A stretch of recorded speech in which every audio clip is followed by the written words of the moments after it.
வணக்கம். Exercise 1.3 8th ஸ்டாண்டர்டில் உள்ளது. இதில் இருக்கக்கூடிய அப்ஜெக்டிவ் டைப் கொஸ்டினில் இருக்கக்கூடிய 4 கொஸ்டினுக்கான ஆன்சரை நம்ம பார்க்க போகிறோம். ஸோ ஃபஸ்ட்டு கொஸ்டின் கேட்டிருக்கிறது, க்ளோசர் ப்ராப்பர்ட்டி டிவிஷனுக்கு ஒத்து வருமா ஒத்து வராதா அப்படிங்கிறது. இதை நீங்கள் ஃபஸ்ட்டு பார்த்தீங்கன்னா, இந்த க்ளோசர் ப்ராப்பர்ட்டி அடிஷனுக்கு செட் ஆகும், மல்டிப்ளைக்கும் செட் ஆகும். கூட்டல் பெருக்கலுக்கு ஒத்து வரும், வகுத்தலுக்கு ஒத்து வராது.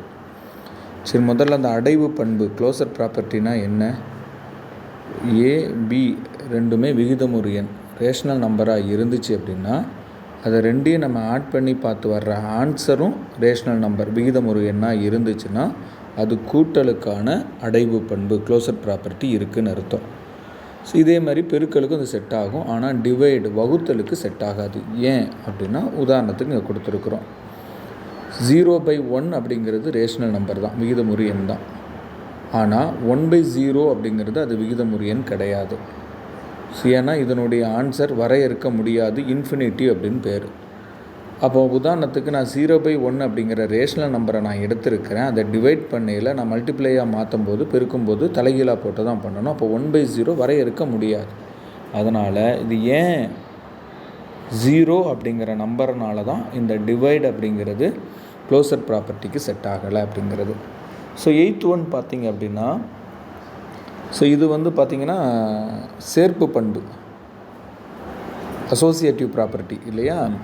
ஸோ இது கூட்டலுக்கு நமக்கு இந்த ஃபார்முலா தெரியும், a + p + c = a + p + c. இந்த இதுவும் அசோசியேட்டிவ் ப்ராப்பர்ட்டியும் டிஸ்ட்ரிபியூட்டிவ் ப்ராப்பர்ட்டியும் உங்களை கன்ஃபியூஸ் பண்ணும். பங்கீட்டு பண்பை பொறுத்த வரைக்கும் இப்போ இடையில பெருக்கல் வரும். So a × b + c = a × b + a × c. அதை மறந்துடக்கூடாது, சரியா? ஸோ நான் இந்த கணக்கை உங்களுக்கு நான் ப்ளஸில் செஞ்சு காமிச்சிருக்கிறேன். ப்ளஸில் செஞ்சு காய்க்கும்போது எனக்கு ரெண்டுமே ஆன்சர் ஒன்றா தான் வந்திருக்கு. ஆனால் அதே இது நான் மைனஸை எடுத்து செய்யும்போது எனக்கு ஆன்சர் ஒன்றா வரலை. ஸோ ஆனால் இது நமக்கு அசோசியேட்டிவ் ப்ராப்பர்ட்டி சேர்ப்பு பண்பு தான், ஆனால் கூட்டலுக்கு செட் ஆகும், இது கழித்தலுக்கு செட் ஆகாது அப்படிங்கிறது.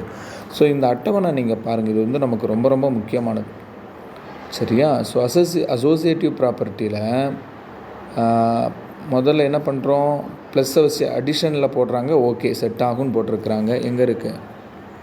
ஸோ இங்கே இருக்குது அசோசியேட்டிவ். ஸோ ப்ளஸ்ஸுக்கு ஓகே, மல்டிப்ளைக்கும் ஓகே, சப்ஸ்ட்ராக்ஷனுக்கு என்ன செய்யாது, அது வராது, நாட் ஈக்குவல்ட்டுன்னு போட்டிருக்காங்க பாருங்கள். ஸோ அது ரொம்ப ரொம்ப முக்கியம், சரியா? சரி, அது இந்த அட்டவணையே ரொம்ப முக்கியம். நான் கடைசி இதை குறித்து நான் பேசுகிறேன். Okay, 9th one. So additive inverse கேட்டிருக்கிறாங்க, நேர்மாறு. அடிட்டிவ் இன்வெர்ஸோட வேலை என்ன? நீங்கள் என்னன்னாலும் பண்ணலாம், பட் ஆன்சர் என்ன வரணும்? 0 வரணும். 0 வர்ற மாதிரி இருந்தால் தான் அது அடிட்டிவ் இன்வெர்ஸ் அப்படிங்கிறது. அதாவது மல்டிப்ளிகேட்டிவ் இன்வெர்ஸ் அப்படின்னா, பெருக்கல் நேர்மாறு அப்படின்னா, என்ன பண்ணாலும் பெருக்கி பார்க்கும்போது ஆன்சர் என்ன வரணும்? 1 வரணும். ஸோ அப்போ இங்கே இருக்கிற 4 ஆப்ஷனில் எது ரெண்டையும் கூட்டினா 0 வருது அப்படின்னா இது மட்டும்தான், சரியா? மற்ற எதுவுமே 0 வரல. இப்போ இதே கேள்வி நீங்கள் மல்டிப்பிள் இன்வெர்ஸ்ன்னு கேட்டாங்கன்னா என்ன பண்ணியிருக்கணும்? ஆன்சர் 1 வர்றது எதுவோ அதை பண்ணியிருக்கணும். ஸோ 10th ஒன் உங்களுக்கு தெரியும், டிஸ்ட்ரிபியூட்டிவ் ப்ராப்பர்ட்டி கேட்டிருக்கிறாங்க. ஸோ இடையில ப்ளஸ் இல்லை மைனஸ் வந்திருக்கு. ஸோ அது ரெண்டு ஃபார்முலாமே ஓகே தான், பட் எதுன்னு சொல்லி பார்த்துக்கோங்க, சரிதானா? ஸோ a × b + c, இது a × b - c ஒத்து தான் வரும். நான் இதை செஞ்சு பார்த்தா ஆன்சர் கரெக்டாக தான் இருக்குது, பட் இது என்னது? மைனஸ், கழித்தல், சப்ஸ்ட்ராக்ஷனுக்கு இது ஆன்சர். ஓகே. ஸோ இந்த இதை பொறுத்த வரைக்கும் சார் எங்களுக்கு எக்ஸ்ட்ரா கொஸ்டின் இல்லையா நீங்கள் கேட்பீங்க, அதுக்காக தான் இது. ஸோ இதில் நீங்கள் நல்ல ஞாபகம் வச்சுக்கணும். இதில் நமக்கு ஒன்றோடு எப்படினாலும் கேட்கலாம். இது அழகாக நமக்கு கட்டம் போட்டு காமிச்சிட்டாங்க பாருங்கள். இது மட்டும்தான் எஸ். அதாவது க்ளோசர் ப்ராப்பர்ட்டியை பொறுத்த வரைக்கும் 3க்கு இருக்குது, ஞாபகம் வச்சுக்கோங்க. டிவிஷனுக்கு இல்லை. டிவிஷனை பொறுத்த வரைக்கும் எதுக்குமே என்ன செய்யலை, வராது, சரியா? டிவிஷனை பொறுத்த வரைக்கும் எந்த ஒரு ப்ராப்பர்ட்டியுமே வரல. ஸோ சப்ஸ்ட்ராக்ஷனை பொறுத்த வரைக்கும் 2க்கு 1 வரும். ஒன்று க்ளோசர் ப்ராப்பர்ட்டிக்கும், இன்னொன்று டிஸ்ட்ரிபியூட்டிவ் ப்ராப்பர்ட்டிக்கும். நம்ம கடைசி எக்ஸாம்பிள்ஸ் பார்த்தோம், டிஸ்ட்ரிபியூட் ப்ராப்பர்ட்டியில் அது வரும், சரியா? ஸோ க்ளோசர் ப்ராப்பர்ட்டியும் டிஸ்ட்ரிபியூட் ப்ராப்பர்ட்டியும் மட்டும்தான் இதில் சப்ஸ்ட்ராக்ஷன் மைனஸில் கழித்தலோட தொடர்புடையது, மற்ற எதுவுமே இல்லை. அடுத்து மல்டிப்ளிகேஷனை பொறுத்த வரைக்கும் 4 இருக்குது, கடைசி 2 இல்லை. என்னது? இன்வெர்ஸும் டிஸ்ட்ரிபியூட்டிவும் இல்லை, சரியா? ஓகே. அதாவது மல்டிப்ளிகேட்டிவ் இன்வெர்ஸ், மல்டிப்ளிகேட்டிவ் டிஸ்ட்ரிபியூட்டிவும் இல்லை. ஓகே, இது நல்லா ஞாபகம் வச்சுக்கணும். அடுத்து அடிஷனை பொறுத்த வரைக்கும் எல்லாமே இருக்குது.